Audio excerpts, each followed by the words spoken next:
کتاب کی صفت ہے مبارکن انزلناہ، یہ اس سے متعلق رپورٹ ہے کہ اس کتاب کو خود ہم نے اتارا ہے. وہذا کتاب مبارکن انزلناہ، یہ مفہوم ہوا اس کا، یعنی یہ بابرکت کتاب کو ہم نے نازل کیا ہے. سبھی جانتے ہیں کہ کتاب کی عظمت صاحب کتاب کی عظمت پہ موقوف ہوتی ہے. صاحب کتاب جتنا باعظمت ہو اس کی کتاب بھی اتنی ہی عظیم ہوتی ہے. شاعر کا دیوان شاعر کی حسب حیثیت معظم و محترم بنتا ہے. ظاہر یہ ہے کہ کلام اللہ تمام کلاموں کا بادشاہ ہے، اس واسطے یہ کتاب سراپا برکت ہے.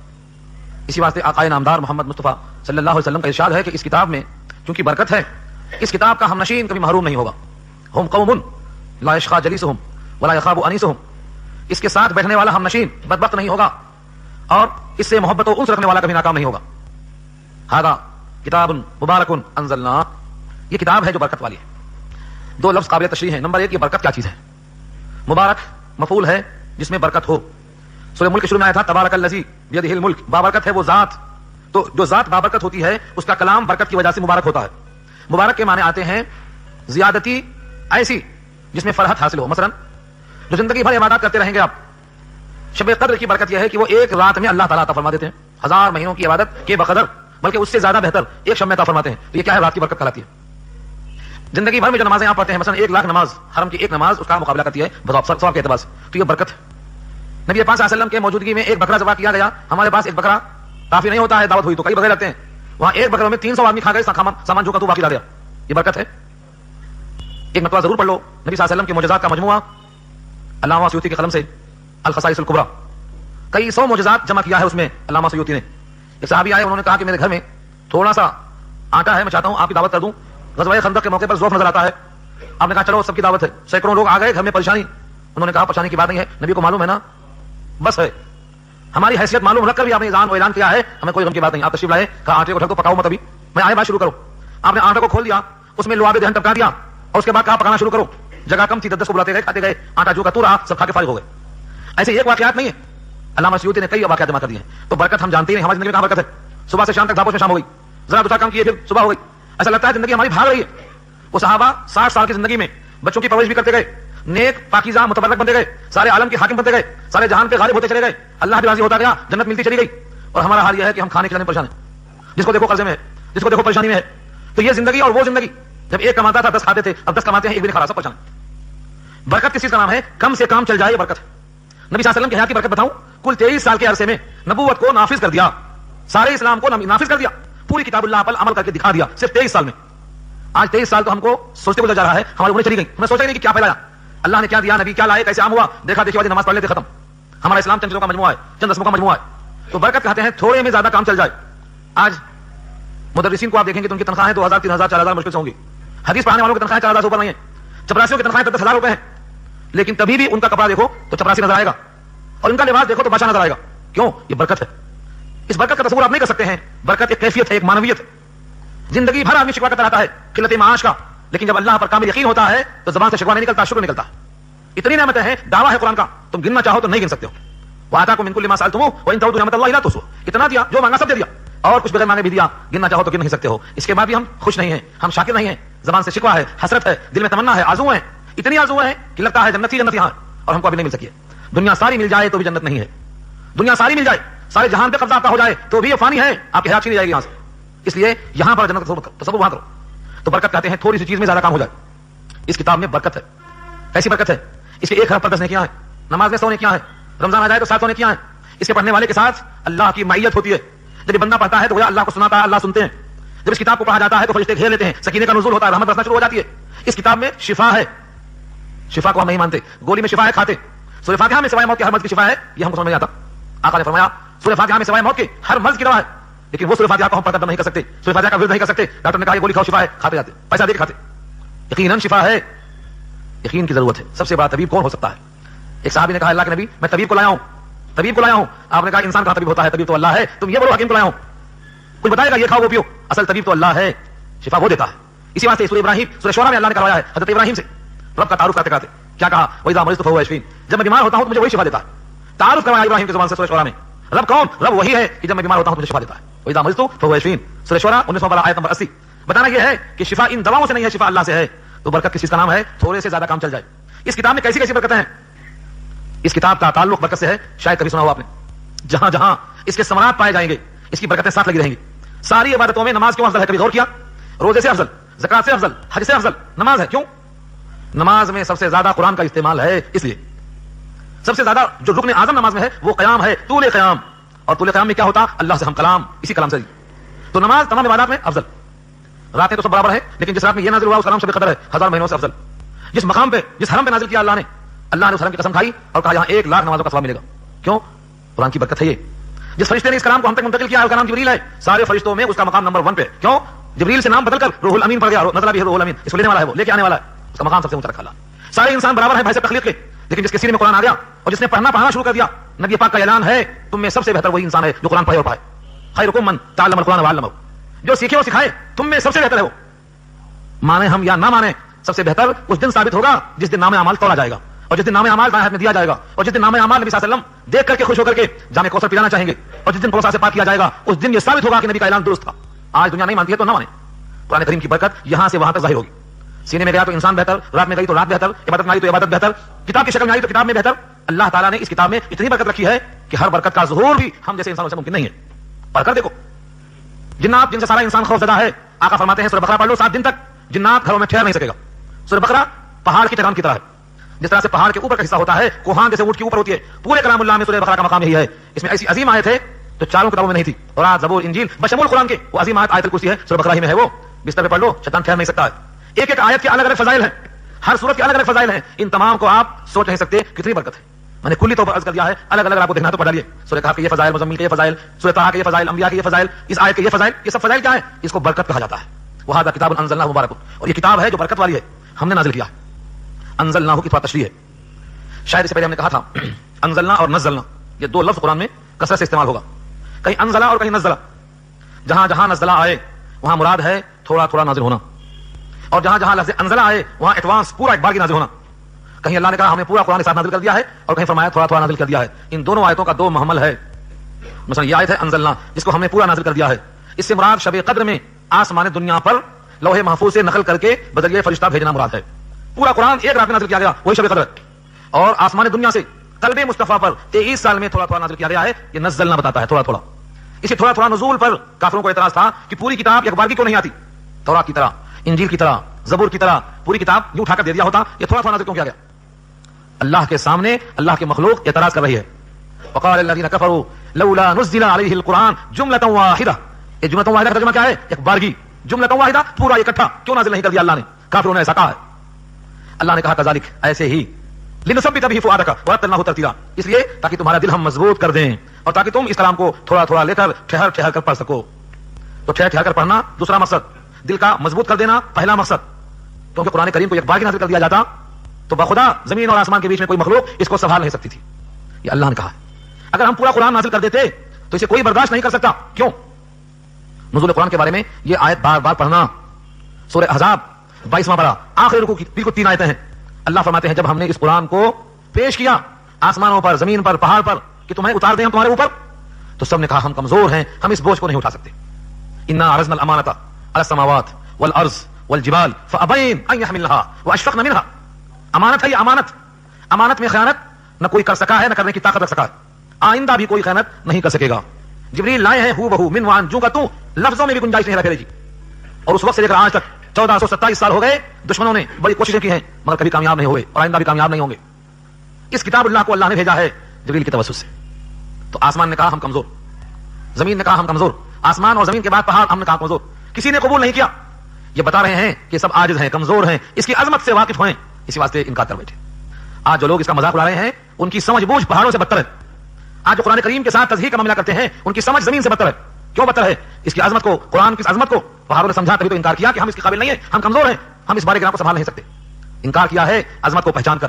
اور اللہ خود فرماتے ہیں بفرض محال، سپوز ان پہاڑوں نے اگر انکار نہ کیا ہوتا اور ہم نے ان پر نازل کر دیا ہوتا تو یہ پہاڑ ریزہ ریزہ ہو جاتے. لو انزلنا هذا القرآن على جبل لرأيته خاشعا متصدعا من خشية الله. بفرض محال انہوں نے اگر ہاتھ نہ جوڑا ہوتا، عاجزی نہ کی ہوتی، انکار نہ کیا ہوتا اور ہم نے اس پہاڑ پر نازل کر دیا ہوتا تو خدا کے خوف سے پہاڑ ٹکڑے ٹکڑے ہو جاتا، ریزہ ریزہ ہو جاتا. لیکن ہم نے اس کتاب کے نزول کے لیے کسی پہاڑ کا، کسی آسمان کا، کسی زمین کا انتخاب نہیں کیا، سید البشر کا انتخاب کیا. اور قلب مصطفیٰ کو ہم نے محبت وحی بنایا، اس قلب پر ہم قرآن نازل کرتے گئے. لیکن قلب مصطفیٰ کا بھی عالم تھا، جو قرآن نازل ہوتا تھا تو چہرہ سرخ ہو جاتا تھا، رگیں پھول جاتی تھیں، کسی کو پہچانتے نہیں تھے.